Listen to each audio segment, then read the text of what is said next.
This episode got the least amount of views of Season 7.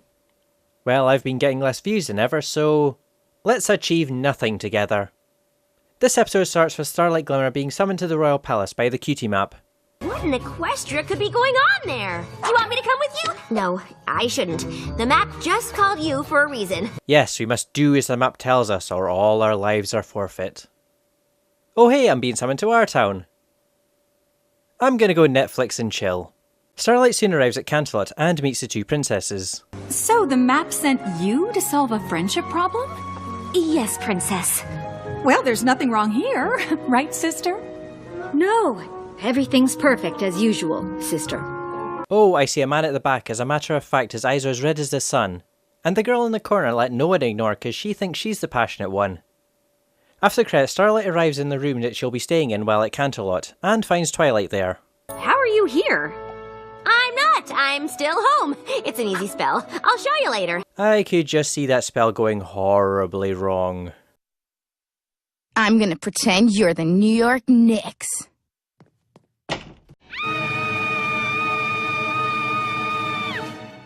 Although that music box is kind of cute. However, what's going on? I mean, in Amending Fences, she transported herself into a book to talk to Moondancer. But is the music box just in Starlight's head, or is there actually a music box there with a ballerina that Twilight has possessed? We never see it not as Twilight. Also, the transition between the different assets with Twilight's leg makes it look like the music box is sticking while she spins. Thank you so much for breakfast, Princess. I can't believe you cook it yourself. Of course, Starlight. Try the milk. She makes it herself. Luna comes in and is hardly happy, and would rather eat a whole pineapple than pancakes. Next, Starlight spends some time with Luna. Wow, Princess Luna, you do this every night? Lavender's calming scent is known to aid dreamers in achieving a restorative sleep. Tesco's. Every little helps. I try my best to make sure the ponies in this castle sleep peacefully. But as always, my sister is too busy having fun with dignitary ponies to acknowledge anything I do. The next day starts the same as the day before. Do you like... Okay. Starlight gets up and stops Luna from leaving, as she thinks she's figured out what the friendship problem she was sent to fix is. Really? Oh, that is wonderful, Starlight. What is it? You two. Are you sure? I mean, the man in the back is ready to crack as he raises his hands to the sky. And the girl in the corner is everyone's mother. She could kill you with a wink of her eye. The two sisters apologise. And by that I mean they fight. You spent your evenings flitting around giving ponies lovely dreams. Oh, it sounds just awful. We were meant to give them lovely dreams? Starlight then switches Celestia and Luna's cutie marks. Wait, I thought that the black spot on Luna's ass was just a black spot on Luna's ass, not part of her cutie mark. As was shown in Twilight's Kingdom when all the princesses gave Twilight their magic. I know a white cutie mark on a white pony wouldn't be seen, but it just makes the show look slapdash. But how would you get around that? Simple! Don't do it. Starlight says this will be a great opportunity for them to see what the other does. All right, Starlight Glimmer, we will do this. Good choice. Not that you had one. I just imagine a guillotine coming down. So, what is first on my dear sister's to-do list? It says you have a few public appearances. Store openings, judging the Royal Rose contest, that sort of thing. Did they really need to have their cutie mark switched around in order to do all these things? I mean, there's nothing really that requires Luna to raise and lower the sun. Well, after a photo shoot at a school goes wrong, meaning the kids can't go on their field trip, Luna has her excuses. I didn't mean to. I've been smiling all day. My cheeks hurt. I stopped for 1 second, and that's when he took the picture. Luna, you spent 1,000 years in the vacuum of space. And smiling is the hill you die on. Finally, Luna has a meeting with the town hall. Glad that's settled. That window is way too small. When I first saw this, I didn't even notice there was a window there. And this is a room full of windows. They could have easily chosen a better angle to show the passage of time. With the day over, Luna goes to bed and Celestia tries her hand at Luna's duties. Although she's about as graceful about it as a brick to the face. Did she now? It seems my duties were harder than my sister expected.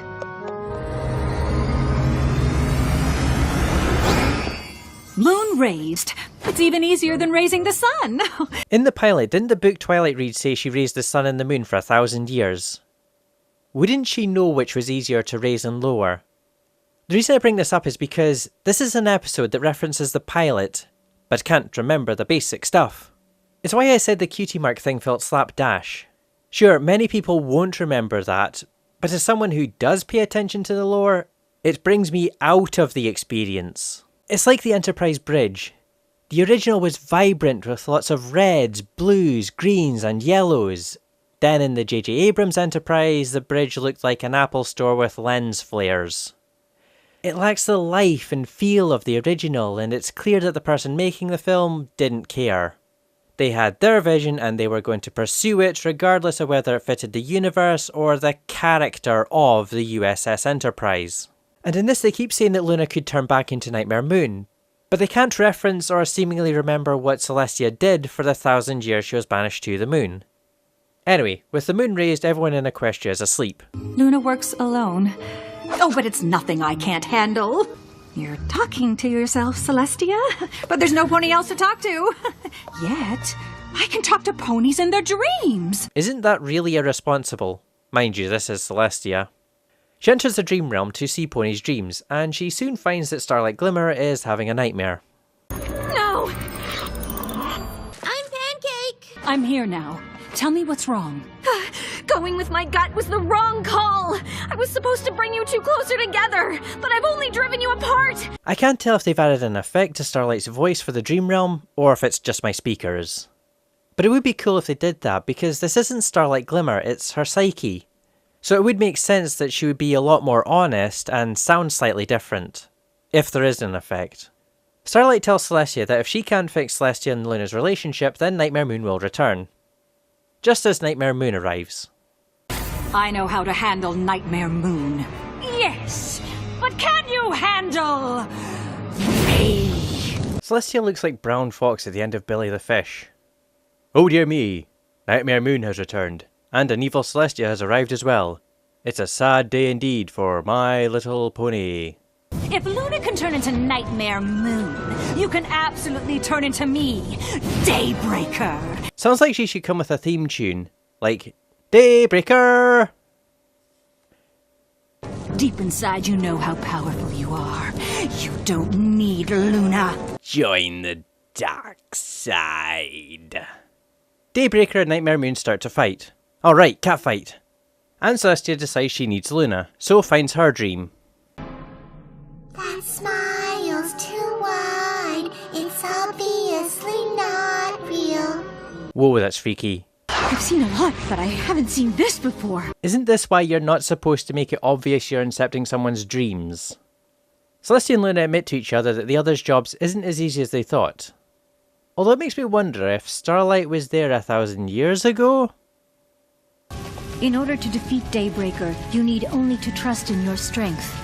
As I do. How does she know evil Celestia is called Daybreaker? She wasn't there when she said who she was. Celestia jumps in front of Daybreaker and Nightmare Moon's lasers. You can't destroy me! I'm everything you want to be! No, you're not! Celestia reflects the lasers back at Nightmare Moon and Daybreaker, destroying the pair of them. Although what's going on with Daybreaker's eyes? They look like Starfleet deltas. They then return to reality and everything is back to normal. Only this time, Luna has made Celestia pancakes. So, this was real.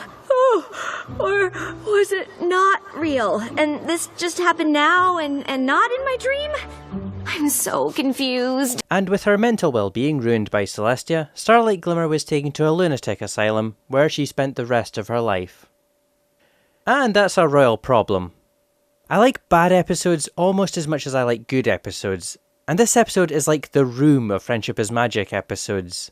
It's more fun to make fun of this episode than to actually watch this episode. It's clear it's working backwards from the Daybreaker Nightmare Moon fight at the end, and of course they have to have Starlight Glimmer. The thing is, it would be very easy to have those elements, jumble them up a bit, and come up with a much better episode. Like instead of the episode starting with the cutie map, it starts with Luna going through Pony's dreams when she finds Celestia having a nightmare about Luna turning back into Nightmare Moon. Then Luna goes to see Twilight to ask for help, a callback to Luna Eclipsed. but only finds Starlight Glimmer because Twilight is off solving a friendship problem. But she offers to help as Twilight's pupil. After some talking about not turning back into Nightmare Moon, Luna takes Starlight into the Dream Realm. Only this time, Celestia turns into Daybreaker and Luna banishes her to the sun. Luna then tells Celestia that won't happen, which starts a new nightmare where Daybreaker and Nightmare Moon fight for control of Equestria. Then at that moment, Starlight realises that the reason Celestia is worried about Luna turning back into Nightmare Moon is because Luna is worried she'll turn back into Nightmare Moon. Starlight then gives Luna some lesson about not changing your past, and then Luna is able to help Celestia with her nightmare. Of course, the reason why I doubt DHX would go with that episode idea is because they'd have to end Starlight Glimmer's token reformed villain thing. And I don't think they're too keen to do that. Despite the fact that it makes her the worst character in the show. She's just a by-the-numbers fan-favourite character. And this is a by-the-numbers fan-favourite episode intended to make fanfictions, headcanons and music boxes of all the main six and derpy. Let's be brutally honest here. Season 7 has the least amount of its episodes' viewer stats displayed on Wikipedia. And of those episodes, not only has this episode got the lowest views of the season, it has the lowest views of the entire show. Never mind the show that appealed to kids and adults alike, this show would rather snipe at critics, pander to fans, and force their new favourite OC into everyone's face. And the results speak for themselves. Kids are bored, and views are lower than ever. So really, what the fuck are you doing, DHX? Starlight Glimmer is unpopular, and episodes like this are unpopular. You need some tough love, because if you don't fix this, then Generation 5 will be dead on arrival.